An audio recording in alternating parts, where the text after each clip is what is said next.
Alors, est-ce que ça a changé le fait que les Anglais aient des, on va dire, des calibres plus importants? Est-ce que ça peut changer? Et on décrit à la bataille donc, de Mont-Saint-Jean que il y avait en gros des tireurs d'élite et des gens qui avaient des carabines du côté anglais. Qu'est-ce qu'il en dit exactement? Alors les Anglais effectivement avaient des corps, en particulier des corps d'origine allemande, hein, des King's German, qui eux avaient des carabines.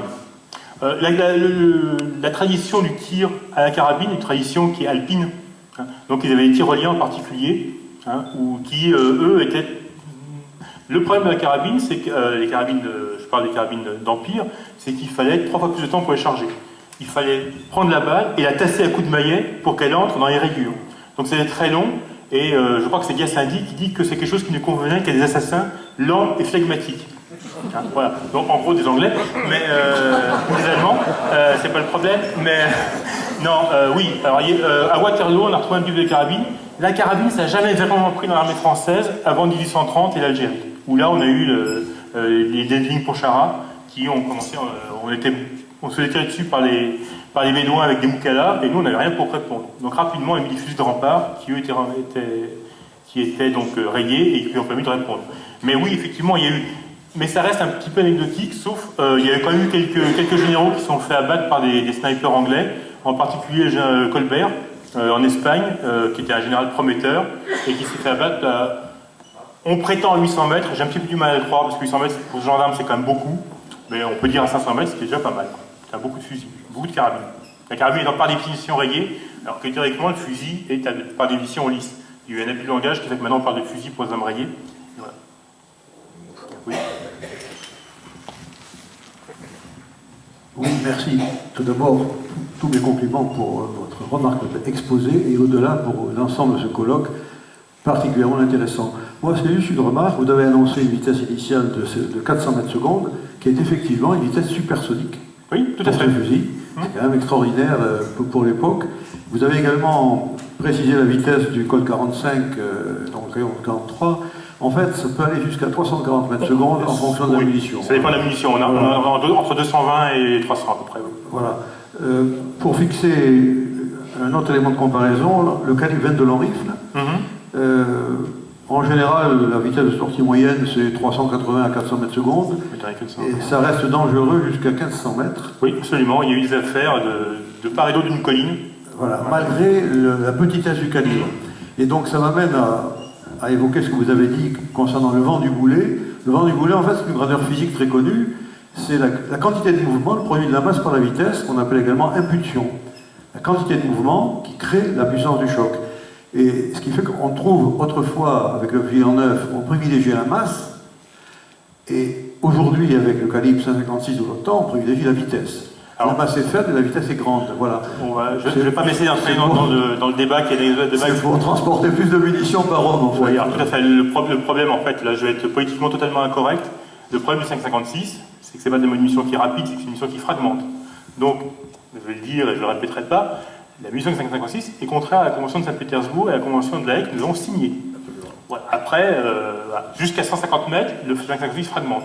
Ce qui explique ces dégâts. Bon, après, là, je n'ai pas de réponse. Oui. Et enfin, une dernière remarque, parce qu'évidemment, la mort de Nelson m'intéresse énormément, en tant que Corse en particulier.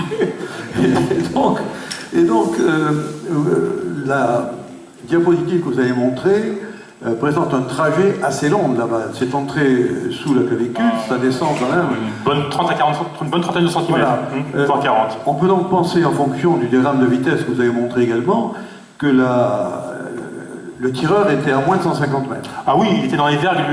Alors, il y a un très bon article de Jean Laurin dans un très vieux numéro de la Gazette des Armes, si vous allez le trouver, sinon je vous l'enverrai, hein, qui démontre d'abord que effectivement c'est pas un fusil, c'est pas une carabine, mais un fusil. Mais là où je suis pas d'accord avec lui, c'est qu'il dit, en fonction du trajet, on arrive à déterminer précisément de quel endroit ça a été tiré. Alors moi je le mets au défi avec des bateaux qui bougent, tangage, le combat, la fumée. Donc, c'est une balle perdue, ça n'a pas été visé, mais c'était un tir très proche, un tir à 40 mètres, hein. Même pas, hein. Ils étaient dans les vergues, ils sur ce qui bougeait, et puis bon, ils ont eu la chance, ou la malchance pour Nelson, de faire strike, hein, mais bon. Monsieur. Oui, quelle est quel est le type de poudre qui était utilisé? Parce que par expérience personnelle, au-delà d'un certain seuil de compression, la poudre explose. Alors, c'est pour ça que plus on tapait dessus, plus elle était brisante, hein, c'est sûr. Et c'est vrai pour les munitions, faut faire très attention qu'on manipule des munitions un peu anciennes qui ont 50 ou 60 ans, parce que des fois il y a des agrégats, et la poudre est plus vive, et on risque de faire exploser le canon. Alors la poudre, c'est de la poudre noire, hein, c'est donc avec c'est du charbon de bois d'aulne, hein, l'aulne étant une matière qui était devenue stratégique, hein, avec du soufre et comment ça s'appelle, du salpêtre. Alors, la Révolution avait nationalisé le salpêtre et il fallait que les gens grattent les caves pour trouver du salpêtre.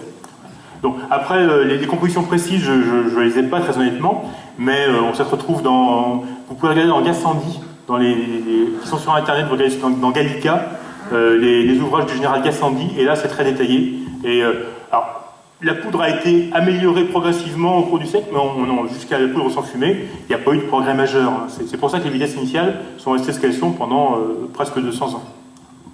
Oui, monsieur? Vous parliez tout à l'heure d'une remarque sur le tir de précision. Napoléon, quand on voit dans la correspondance militaire qui est faite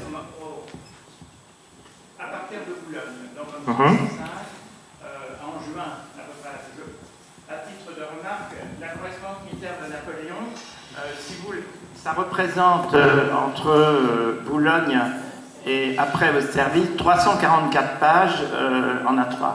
Hein. Et quand Napoléon va préciser le corps des voltigeurs, il va mettre dans son texte, je voudrais qu'on organise un corps spécial de voltigeurs qui soit des hommes petits, de petite taille, entraînés à la course de façon à pouvoir suivre un cheval au trot, ce qui permettait, ayant la possibilité de sauter en croupe d'un seul coup. Et il ajoute, mais il faut aussi les entraîner au tir de précision. Et là, il y a peut-être quelque chose d'un peu différent. Alors, je pense que ces tirs de précision, ça peut se concevoir qu'avec des carabines. Hein. L'armurier Boutet, qui était l'ancienne armurerie du roi, a été passé à la Révolution, bien évidemment, et il avait mis au point la carabine de Versailles, de modèle 1792, qui était capable d'une grande précision. Mais, alors, c'est un problème qui est beaucoup plus vaste. Les armes comme ça de précision ne se conçoivent qu'avec des armées qu'on peut entraîner et qu'on peut vraiment driller. Hein. Une armée de conscription avec la levée en masse, c'était difficile d'avoir vraiment des beaux tireurs. Il n'y avait pas cette tradition.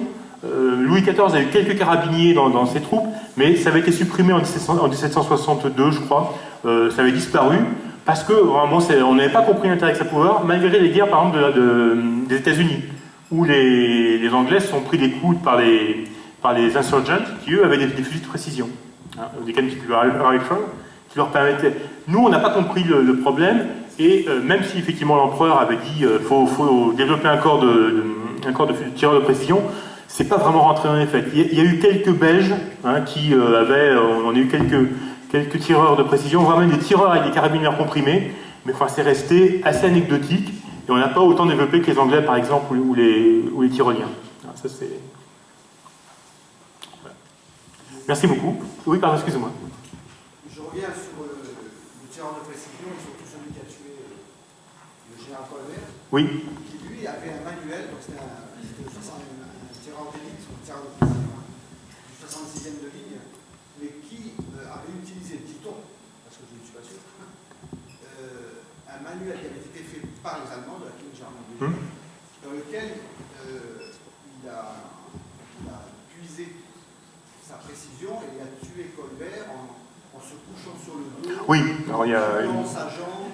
Oui. Il n'a pas inventé, c'était quelque chose qui était... C'était décrit, oui, il y avait vraiment une formation, mais là aussi, ça demande... les Marines actuellement estiment que pour faire un bon tireur de précision, il faut 7 ans, avec des armes modernes. Donc avec des armes comme ça, il faut vraiment... et c'était quand même un tir de précision très relatif. Hein. On arrive vraiment au tir à tuer, au tir de précision au moment de la guerre de Crimée. Avant, le hasard fait bien les choses quand même. Ça marche, enfin, 300 mètres, 300-400 mètres, pas plus. Une deuxième question. Oui, je vous en prie. Concernant la vitesse de pénétration et la possibilité de pénétrer un corps en mouvement vêtu Et là, je m'adresse au spécialiste parce que je ne le suis pas. Il paraît que le tir indirect, donc au lieu de viser quelqu'un, de tirer donc en l'air, ajouté à la vitesse de la munition, et qui faisait qu'à 400 ou 500 mètres, avec la force de la munition qui tombait. Alors c'est le problème des... Non, je pense pas. C'est le problème des happy shooting. Vous savez que maintenant, enfin, c'est très à la mode dans les mariages en Libye de tirer en l'air avec des kalachnikovs. La balle part, la balle monte, part à 720 mètres secondes, elle redescend et plus que 300 mètres. Mais il y a des blessés. Hein. Il y a même il y a eu des cas. Il y a un article très bien fait par mon confrère Luc Aigle de la Légion. Et il dit, moi j'ai vu plein de gens avec des balles qui sont entrées par le culot dans la peau parce qu'elles redescendaient par le culot. Mais elles ont quand même. Elles ont beaucoup moins loin. Elles ont beaucoup plus tendance à suivre les plans de clivage. Mais bon là, je ne voudrais pas non plus monopoliser le débat, mais une balle a toujours une flèche, donc effectivement c'est un projectile basique qui monte et qui descend. Il y a donc une zone qui est absolument pas dangereuse, c'est entre les deux. Et toute la difficulté qu'avait ça à l'époque, c'est de régler le roteur pour toucher la personne qui voyait là-bas. Parce que la personne pouvait très bien être sous le parapluie, si je puis me permettre, et même à cheval, on passait dessous. Hein. Et le mérite des armes actuelles, c'est d'avoir un tir très tendu, donc d'avoir une flèche qui est quasiment nulle, qui n'est jamais complètement nulle, mais qui est quasiment nulle.